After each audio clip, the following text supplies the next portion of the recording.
And that's it. We're live. Okay, this is literally my first live stream. I have no idea even right now if anybody is in here. So this is going to be a little bit of a troubleshooting process for me, but hopefully we'll get through it unscathed, but we'll see. Um, I think I'll need your help a little bit here. If anybody's in here, again, I don't know how to tell yet by looking at the screen, but I'm sure I will figure that out as we go. Um, so welcome to DIY guitar making. We're going to do a Q&A today. First, I'll just um, cue you in on what has been going on in my world and what I've been up to. So I've got a guitar in progress.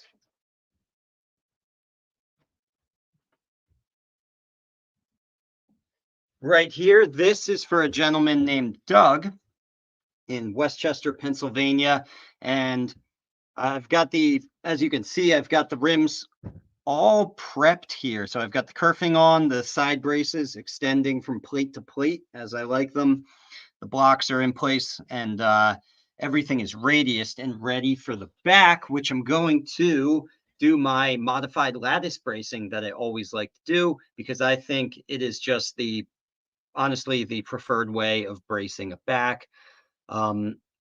In principle, it's a lot better than ladder bracing, I find. Um, but hey, ladder bracing works for most people. All right, let me put this back.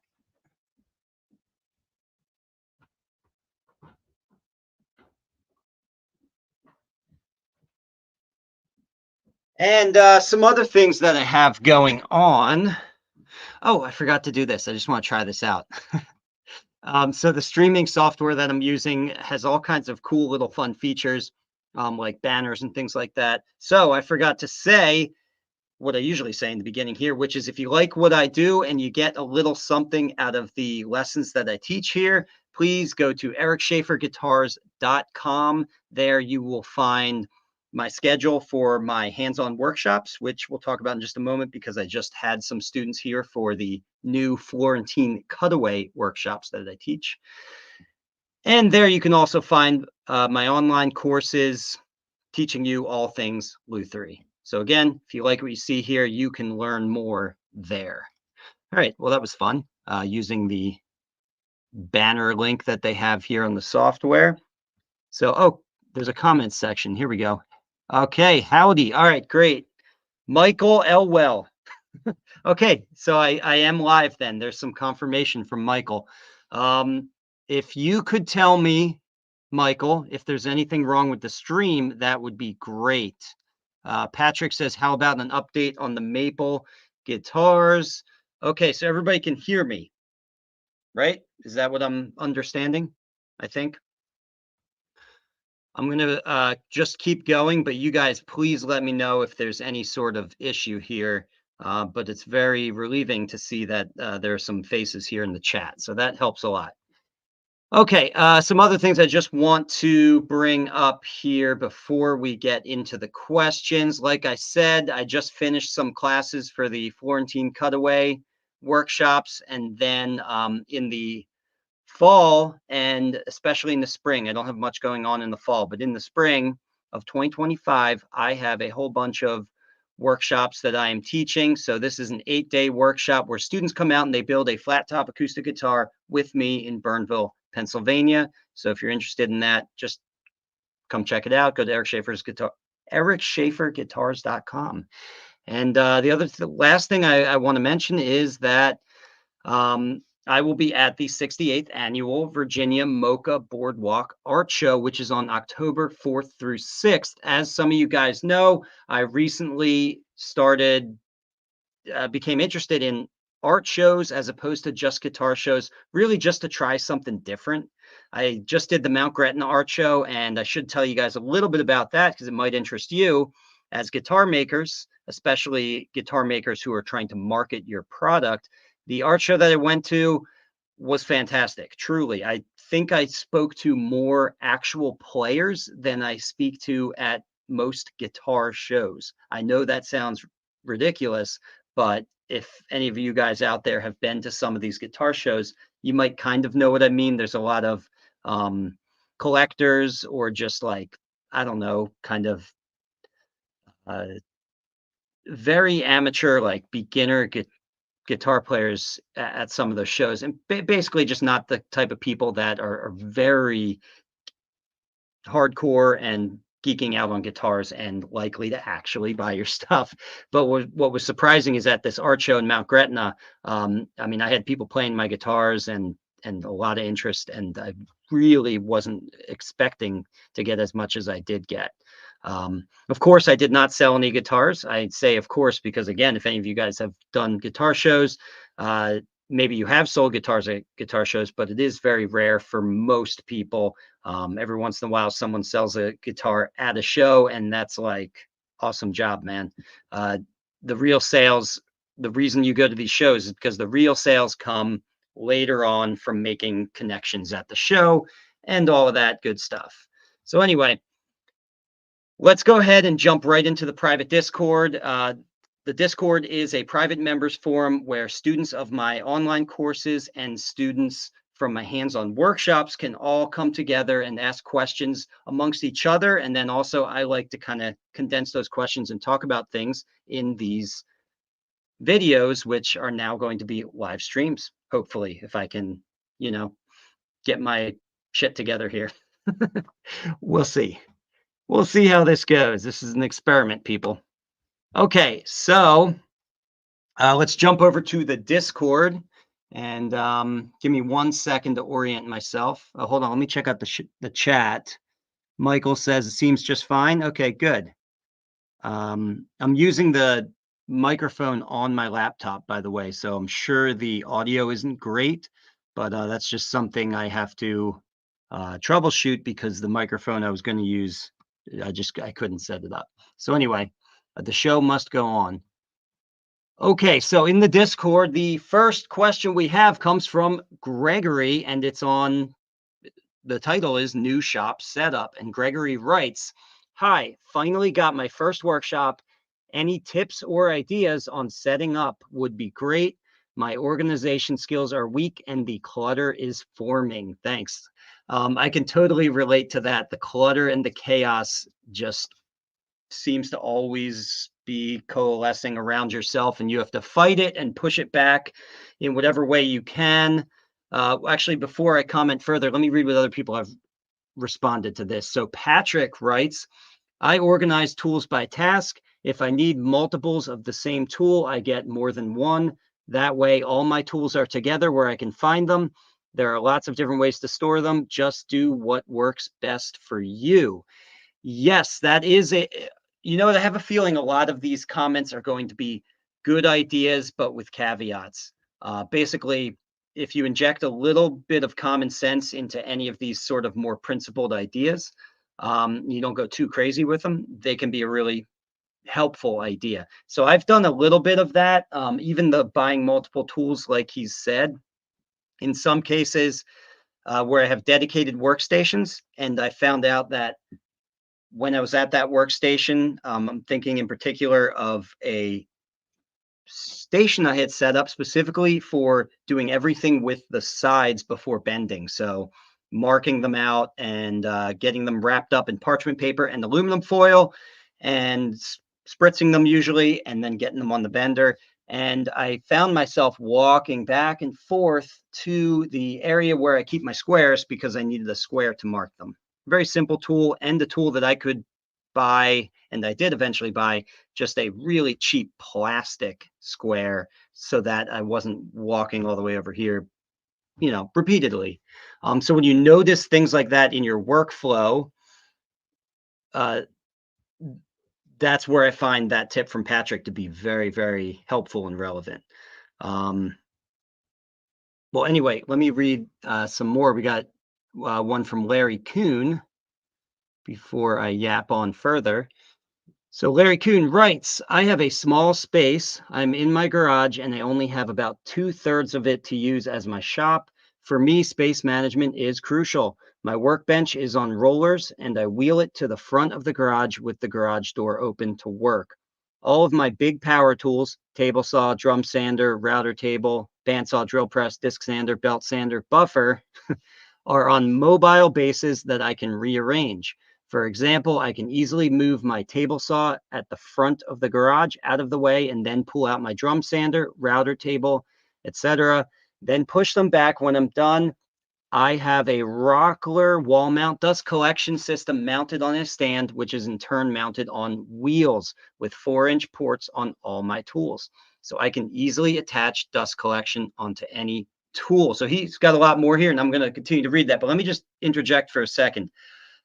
That's perfect. So I think if there's any one thing that I wanted to respond to your question with, Gregory, it's what Larry Coon is getting at here, which is adaptability. I have found personally to be the most helpful thing long term. I can't tell you how many different schemes I've come up with in here for organizing my tools. And I think the most important thing I can say to you is that whatever you come up with, it is in some way wrong or will be proven wrong or changed in the future. Like you think you know how you expect your workflow to be now, um, just by kind of thinking ahead and thinking it through. But you're likely to get that wrong and to find that anything that you sort of nail down or make permanent, you're probably going to end up pulling up those screws and redoing whatever shelving system or anything like that later on down the road. So as time has gone on, for me personally, I still have dedicated and permanent setups for certain things, but a lot of things have become adaptive or adaptable, meaning I can put they're just like shelves or holsters that can hold a variety of tools. And so as my workflow changes over time, which it always does, uh, I can adapt on the fly, and I'm not going to have to, rip down a shelf or something and put in something new. Just to give you a little bit of a look at this, I actually wish I could set up my GoPro here so I could walk around and show you stuff. But I think the best I can do is can't do that right now. Haven't figured it out. Best thing I can do is I can turn my laptop here, and you can see at least some things here that I think are helpful. The one thing that I have found to be the most helpful in being adaptable to my needs as time goes on, and that's this tilted shelf that I built into the back of my workbench. So I don't know if you can see this here, but this shelf that all this stuff is sitting on has a slight back pitch to it. So it's leaning towards the window. And that means I can just easily kind of place tools up there and they're not going to roll off this shelf towards me. My planes sit nicely here, just anything I want really. And so it is universal in that sense. And over here, actually all around my shop, I have these pieces of plywood with evenly spaced out holes in them. And let me get you the distance between these holes because I think that'll be helpful. 2.5 inches. I have found that if you put about 1/2 inch holes, about 2.5 inches apart, that works for the vast majority of things. There's so much I can put in here. I can put chisels, I can put nippers, these brushes, string clippers, string winders, files, you name it. I can probably fit it on this without it becoming cluttered and the tools bumping into each other. So that's another just good sort of universal addition to the shop where I don't have to worry about, hey, is this permanent setup going to make sense in the future? Okay, let me jump back into Larry Coon's comment, see what else he has to say about that. But so far, I love what he's saying. He writes, on one side of the garage is shelves where I store my tone wood on stickers. Very good. You should always sticker your tone wood, especially the really thin stuff. Where I store my tone wood on stickers, all my jigs, my spray equipment, all my jigs. He said that twice, sorry. And boxes with things like scrap wood, various stock, head plates, bridge blanks, neck blanks, etc.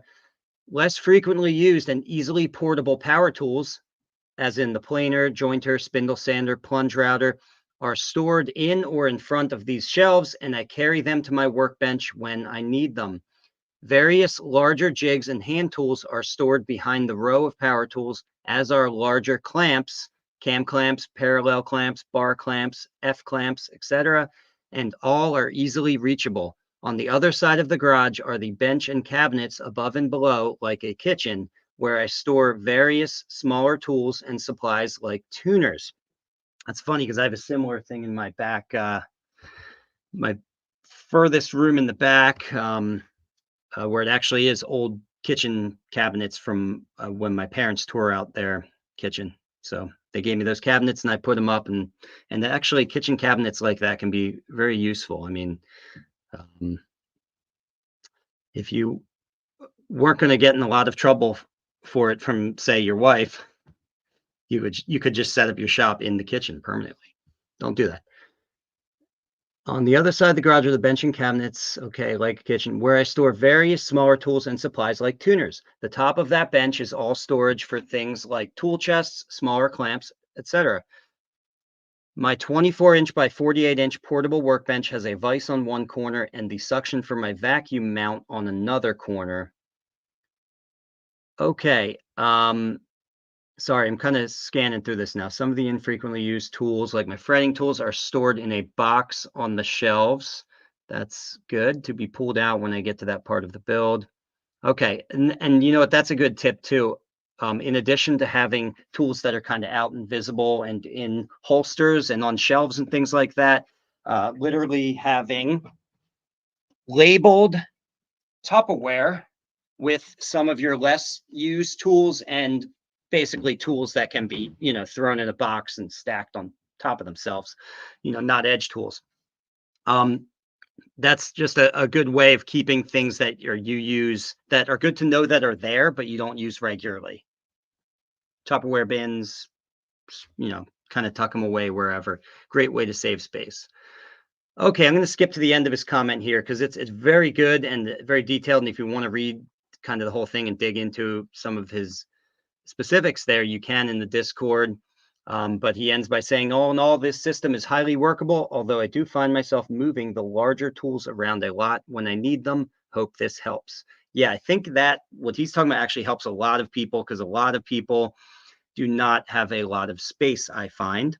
I happen to have a lot of space here, so I can dedicate certain areas, but his situation, I think, is very relatable for most people. Okay, so get things on casters so you can move them around, and at the very least, just don't screw anything down or nail anything down in too permanent of a way. Okay, as time goes on, there's certain things where you can kind of nail them down. You'll figure that out. All right, so let's move on to another question. Hold on, let me check the chat, make sure everything's going on okay. Patrick says, I'm watching on my TV. Papa says, greetings from California. All right. Audio sounds fine. Okay, good. We will proceed then. And let's see, Larry Coon has something to say about the StewMac Bender. I feel like I've talked about the StewMac Bender way too much. That's just the thing that everyone's talking about right now. It's constant. Because, for one, we lost LMI, and so we basically lost a side bending machine for a while, unless you wanted to build one yourself, which is not hard to do. I'll add, I built all 4 of my side bending machines, but I understand why a lot of people just want to buy them. Okay, so he writes, are any previous users of the LMI Bender now using the StewMac Bender? I'm wondering about the compatibility of the LMI controller, blankets, and spring steel with the StewMac Bender. I already know the LMI body molds aren't compatible. Yes, they are definitely not compatible. It's a different style of holding the molds there. But molds, you can make new molds pretty easily, I believe. The controller, I wouldn't know the answer to that. I've seen the LMI Bender. I don't own it, and so I haven't really used it. But I guess the only thing I can answer pretty clearly is that the spring steel will definitely, whatever spring steel you have, if it works with a different bender, it's going to work with the with any bender. Okay, it's just, it's your sandwich for holding the sides together while it's heating up. And I would the blankets as well would be the same conclusion, that you can use whatever blankets you were using before. Like, someone correct me if I'm wrong on that. And if there's some weird voltage issue or something that I'm not aware of. Okay. Um, oh, and then Rick Malloy writes, I have both. I'm actually at Eric's tomorrow. Okay, this is an old message. So Rick just took my Florentine cutaway class. Rick and his girlfriend Michelle both took the class, and they built sound boxes with side purfling and mother of pearl purfling around the top. So that's the new workshop I have out there. I talked about that a little bit in the beginning. I won't go on about it again, but hey, Rick brought it up. Okay, I'm actually at Eric's tomorrow through Monday. And then he writes, and I didn't think to actually put the blankets and springs next to each other, but will when I get back early next week. Okay, I get what he's saying. My plan was actually to rebuild the LMI bender to similar to StewMac specs, reusing most of the non-wood parts, and reuse the blankets and controller. Honestly, you could probably do that from the instruction manual and website pictures. Okay, yeah, I would agree with that. Larry Coon writes, I went ahead and bought the StewMac bender with their body molds and cutaway ram. I'm going to use my steel slats, blankets, and controller with it. I'll report back how it goes once I receive it and try it out. Okay, great. All right, and these guys continue on there, so we'll jump to something else. Again, Larry Kuhn has a comment about 8-inch fret slotting saw blade. He writes, anybody else like me who has a saw stop table saw knows it won't work with blades smaller than 8 inches. The saw won't pass its power on self-test and won't start. The StewMac fret slotting blade is an inconvenient 6 inches. My brother solved this problem by having a second table saw entirely dedicated to fret slotting, but I don't have that kind of room. I found a shop in Columbus, Ohio that makes custom saw blades, and they tell me they have done both 8-inch and 10-inch blades with a 23 thousandths of an inch kerf in the past. They make them like the StewMac blade, where the blade body is thicker and only the teeth are 23 thousandths of an inch. Very good. Okay, as he was saying this, that was my initial concern. Yeah, you got to make the meat of the blade very thick, otherwise it's not stable, and it's a very dangerous tool then. So only the very tip of these specialty fret slotting blades are 23 thousandths of an inch, and the rest of the blade tapers out for some stability, which makes the blade more stable. It won't do through cuts, of course, but for fret slotting, it's perfect. Yeah, of course. So a blade like that, you can only do fret slotting.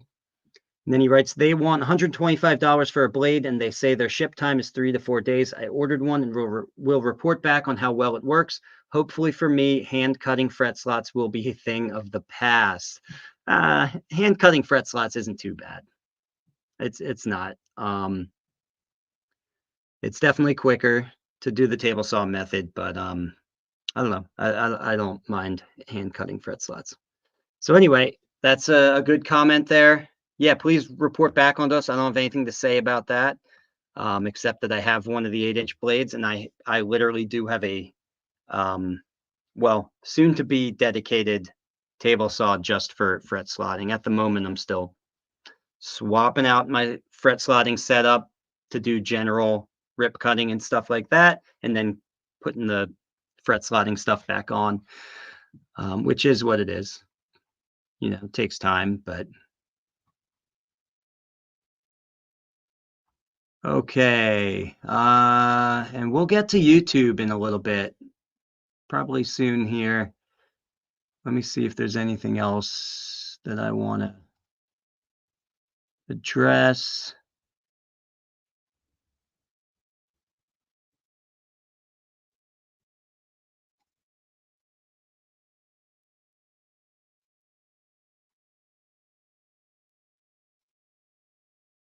Not really.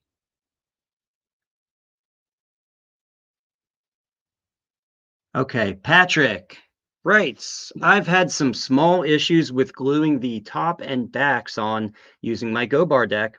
I've decided on my next build to try using spool clamps for that.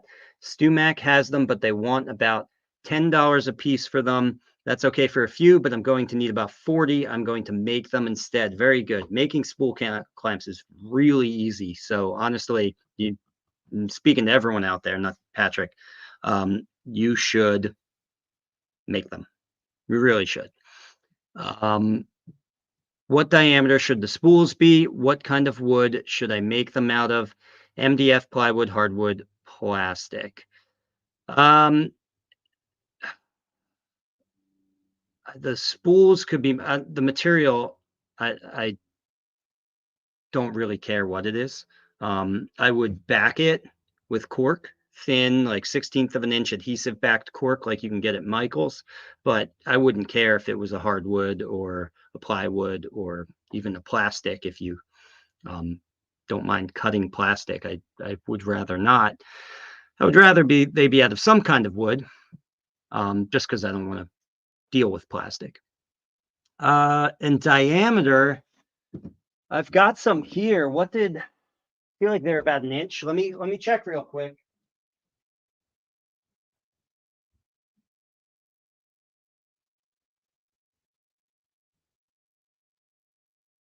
Yeah, the diameter looks like an inch and a half. Yeah. Okay. I'm gonna say about an inch and a half, but you can always err on the side of a little bit bigger than that, just in case. But I would say an inch and a half diameter works good for that. And then just get a bolt and wing nut and washer for the other side, and you'll be good. Very, very simple. Okay. Uh, Rick Malloy writes, why not copy the StuMac ones or buy the closest closet rod you can? I'm not sure what is a closet. Is he just saying a dowel rod? Yeah, I would just make them. I think you got the right idea. Okay. Let's see what's going on shared progress. And someone posted this hilarious picture of the $60 million mansion that they said I should convert into my workshop. Um, and I said, no, thank you, because it was 0.41 acres. Imagine spending $60 million on a house and you don't even get an acre. I'm an acreage kind of guy. So I know some people will spend that. Yeah, I don't have that kind of money, obviously, but people who do have that kind of money will spend that kind of money for some, suite in Manhattan or something. But I think that's just crazy. If I'm going to spend $60 million on property, I'm going to get property. I'm going to get acreage. I need space. Okay. And Patrick writes, can you imagine trying to dehumidify that place? Yeah, and it looks like it's on the ocean too, so that doesn't help. Although I looked at the pictures and it's clearly like CGI, I don't know, AI generated backgrounds that aren't. It looks too filtery and touched up. I don't believe it. I don't believe it. All right, let's go ahead. Let me see what you guys are saying. If there's any good questions in the chat. Papa writes, have you used cherry in any of your builds? You know what, Papa? Back in the day, when I first started out, I built a couple guitars, not more than 3, but probably just 2. I'm thinking of out of cherry back and sides, and it's kind of underwhelmed with it. I will say I'm not against using cherry. I think it's a pretty good wood. I will say it's really good for learning and for beginners because the sides bend easily, very easily. It bends at least as easily as rosewood, maybe more easily. And it's cheap. It's relatively inexpensive being a domestic wood, or at least it's inexpensive here in the United States where it's domestic. And so for those reasons, I like it. But um, I mean, if there's anything to say about it tonally, and that's always hard to grasp, I will admit, because if you only have a few examples of building a guitar like that, it's hard to say if you were underwhelmed because of that or because of other things I did. And especially because it was early in my career, it's probably more likely I just didn't know what I was doing. But anyway, I was underwhelmed by the tone. Take that for what it is. Doesn't mean Cherry can't perform well. And also, just another anecdotal thing about it is simply that I don't love the way that it looks. Me and Rick, when Rick came here to take the class, we're actually talking about this a little bit. I find, and I think Rick agreed, that I find that like colors that are in the middle of the sort of color spectrum from white to black, light to dark, sort of in the middle, like cherry or mahogany, just seem really uninteresting to me, like boring, basically. It might be different for you guys. I'm sure it's a subjective thing, but I find that maple is very attractive, this like bright white color. And then, of course, the really rich dark woods like ebony and rosewood, those just all look great. You can't go wrong with dark colors aesthetically. So, anyway, that's me on cherry. I will probably do a cherry guitar in the future because I'm doing a lot of bucking logs and resawing, and I'm trying to, harvest woods from the wild, and cherry is something that we have in abundance here. So I probably will do more cherry for that reason. I don't hate it, despite all I just said. Cherry, Robert Livingston writes, cherry can come with some beautiful figure for a reasonable price. I wonder if there's a way to have the, hold on, let me fix the screen here. If there's a way to have the chat show up on the screen, I will figure that out later. I'm not going to do that here live on the screen. Scott Morris, right? If cherry is boring to you, try gum. Was that sweet gum? If you could answer that for me, Scott, I'm assuming that's like a sweet gum tree. And if it is, do those trees get large diameter wise to support, guitar making? I truly don't know. I'm just asking because the ones we have around here that I'm aware of aren't that big around. But hey, three-piece backs are a thing. Okay, let's jump over to YouTube. Give me a moment. I'm new to this to figure out how to pull up YouTube here. I've already got the tab open, so give me just 1 second, guys. Bear with me.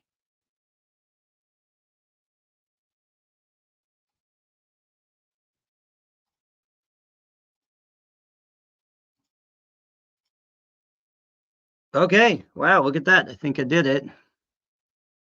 All right, let's do it like this. Okay, let's find some good questions and comments here that aren't about electric guitar tone wood. Oh, I have so many of those. I have to skip over them. What place? Okay, Mini Show Productions writes, what place can we buy guitar plans from? There's lots of places online. I know a lot of people were getting them from LMI. But I will say I am impressed with, I recently bought a set of plans, Dreadnought plans from Gen 1 Lutherie Supply.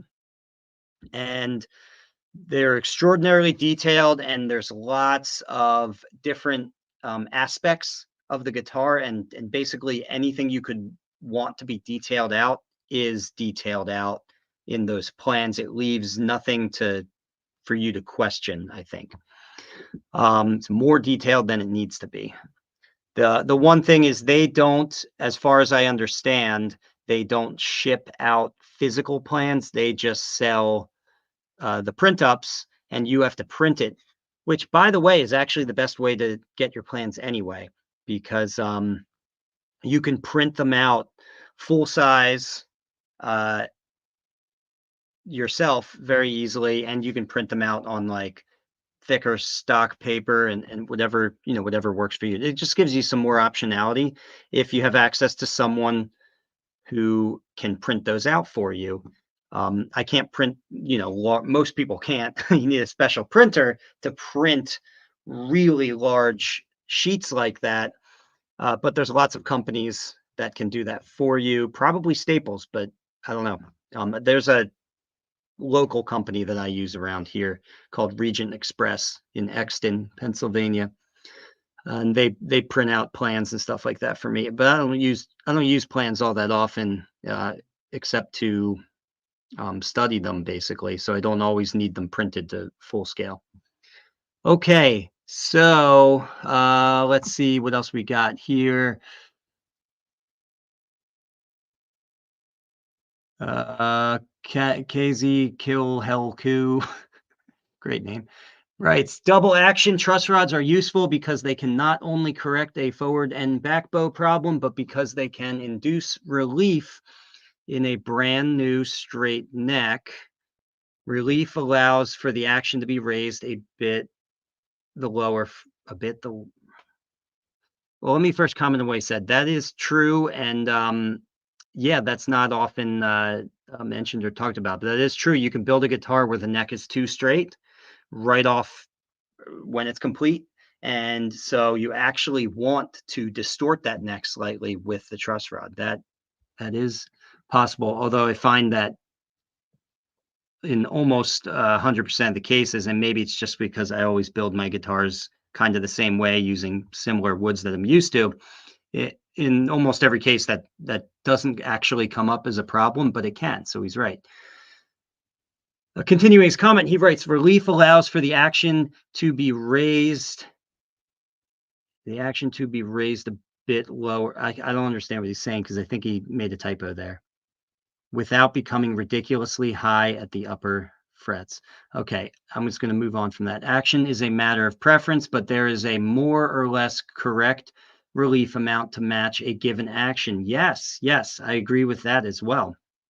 Yeah, there's almost like I use certain feeler gauges depending on that kind of pair up well with different action settings at the nut and the saddle. So, well, enough said. They pair up. I think he's right. You basically want the string to be parallel to the fretboard at the highest frets. The higher the action, the more relief that condition requires. Okay. Very good. I got nothing to add to that. Thanks for the comment. Let's keep on going here. Let me see what you guys are saying in the chat. Hi, Richard G writes, have you used abalone shell for inlays? Yeah, let me show you. I'm working on one right now. If you have, what's the best thickness or best recommended thickness? So you're saying what's the best recommended thickness for the shell material before you put it in, right? Are you cutting out the blanks yourself? That would be the question I have for you. Yes. Okay. Wow. Yeah, I've never cut out the blanks myself, and they always come. I think almost no matter who you order them from, you get the same thickness, which I think is about 50 thousandths of an inch. Let me grab a piece.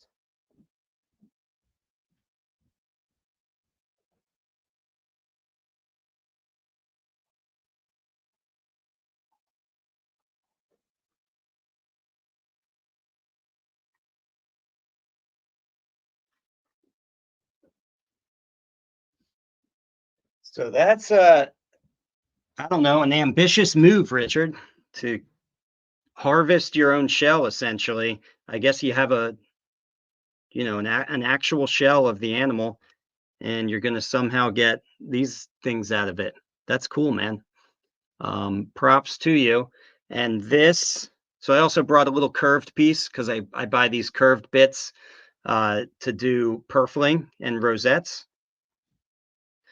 Now, this is mother of pearl. This is not abalone, but I have abalone as well, and it's the same. It's the same thickness. So I said 50 thousandths of an inch. Let's see if my memory serves me well. Yeah, that's pretty good. 54 thousandths of an inch. Now let's check out this bigger piece. Exactly the same, 54. And these are from different suppliers. So I think there's a very, I think just based on how the material is, the nature of the material, I think that pigeonholes you into a very precise thickness that nobody really deviates from, as far as I can tell. So yeah, 50 to 60 thousandths of an inch. Um, let's see. Scott Morris writes, check under properties for the wood for. Okay, sorry. They're having, I think, an internal discussion in there, so I'll leave that alone. Okay.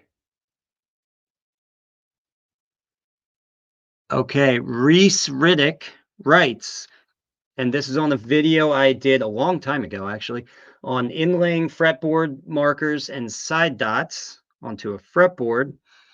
And he writes, do you use black CA glue or just normal CA glue? Neither, actually, in a sense. If by normal CA glue you mean just sort of medium viscosity, but maybe you don't mean that. So no, I don't use the black CA glue. It's totally not necessary because your shell, see, now we're talking about shell again. And yeah, even with these side dots, they also come about 50 thousandths of an inch, Richard. So sorry, I lost my train of thought. So when you're inlaying these, they should be such a perfect fit because you're just using a drill bit to match the exact size of the circle that you have. That if you're using black CA glue, it's just what's the point? Because you're not gap filling at all anyway. So you really just use the clear stuff. And the thing with black CA glue is that it is not water thin. I don't think they make water thin black CA glue. I don't think they can make it because whatever they add to make it black thickens it. And so what you want to use is water thin, clear CA glue. Okay. And there's some like viscosity rating on these glues. And I know the water thin stuff is 10, if that helps. Okay. And the black CA glue is 20. So that's why that won't work. It won't wick down due to capillary action. So stick with water thin. I pronounce it Sepile. Yep. So that was a video I did about Sapelli. But yeah, some people pronounce it Sepile. I got nothing to add there.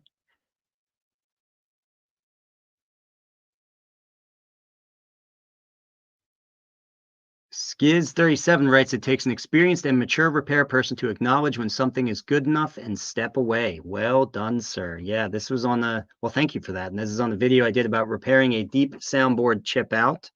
And yeah, I guess want to highlight that comment just because I think he's absolutely right that that is the big takeaway of that video, actually, is not here's everything in the kitchen sink that you can throw at this problem, but essentially that, hey, here's a problem that you need to use your discernment on, as all of these aesthetic fill job kind of repairs are. Like, you need to know when it's done and call good enough good enough. I think every beginner guitar maker has gone through the process of fixing something, fixing an aesthetic blemish to a satisfactory state, and then continuing to work on it until it looks like total trash. And that is so disappointing when you first do that, that I think you learn the lesson of, oh, hey, I'm gonna know when to stop next time. So yeah, we all have to. That's just part of the hazing ritual of Lutherie, is that we all have to go through that, I think. He also writes, what were those tuners on guitar number 85? Everyone asks that. Yes, those are Steinberger gearless tuners. I feel like I probably sell more Steinberger gearless tuners than anyone else does, honestly, because you guys always ask about them because they look really cool, and they have value beyond the way they look too, by the way. They're gearless. And so the real selling feature of those tuners is that you get the equivalent of a 40-to-1 tuning ratio. Just for sake of comparison, a good tuning ratio on geared tuners is like 18-1 or 16-1. That's kind of normal and average, or even good a little bit. But yeah, so you get really fine tuning precision, the equivalent of 40-1 on Steinberger gearless tuners. Plus, they look kind of crazy looking, and I don't know, I like that. Okay. David Williams writes, "What about a robot on an acid trip?" I'd have to watch my own video again to see what I said that made him ask that question. Let's move on from there.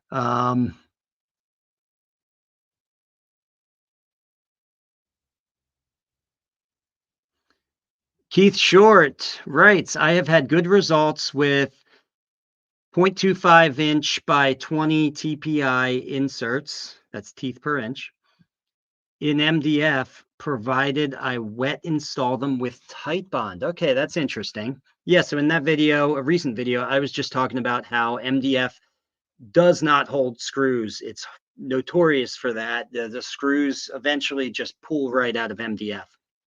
So if you're building things with MDF, hopefully they're things that don't require screws, like, I don't know, bending forms and stuff like that. But I believe him. I didn't know that, so that's new to me. You can wet install them with tight bond, and apparently that helps the screw hold better. I'll have to try that. Hmm.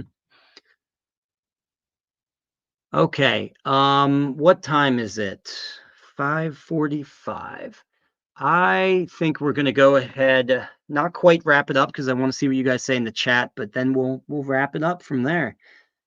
Oh, Robert Livingston writes, "The Fall Pittsburgh Guitar Show is coming up October 27th. I can send you a link if you're," yes, please do. Off the top of my head, I'm terrible. I can't remember dates. I don't know what's going on with me October 27th, but I'm sure my wife does. So I'm going to ask her and she'll know. But that sounds great. I'm trying to go to all kinds of shows right now. That's just, I'm in that frame of mind. So please, and I'd love to go to one that you're going to as well, Robert. So that'd be great. I had a great time at the last show I went with Robert, which was the best guitar. It's called the Best Guitar Show in Altoona, Pennsylvania. Okay, Michael Elwell writes, "Hazing ritual indeed." And we will end on that. Yes, there are many hazing rituals in Lutherie.